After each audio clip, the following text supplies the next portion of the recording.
3 ओव्हरमध्ये run तर निघत नाही. 84-85 रन पाहिजे काही 86 रन पाहिजे 3 over.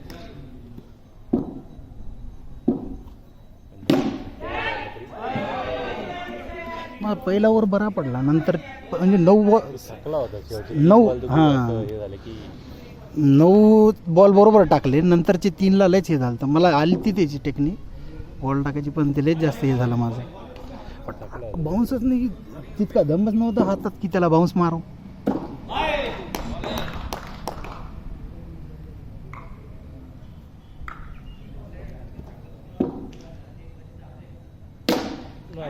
One of the other important factor टीमने टीम सारखं खेळावं आता. नाही कळत सरीकडे तसंच गणित आहे. म्हणजे आता ते कसं 3-4 जण एकाच जणाला त्यांचं माहिती आहे यावर कोण ओव्हर टाकणार, आपलं फिक्सच नसतं कोण ओव्हर टाकणार आहे. हां मग ती फिक्स नाही आहे आणि बॅटिंगचं फिक्स नाही आहे आमचं. आता ह्याची आणि तिची पेअर केतनची नेहमी चांगली खेळती. हां त्याची पेअर चांगली आहे. हे जमत नाही कारण ती पळत नाही. त्या हिशोबाने तुम्हाला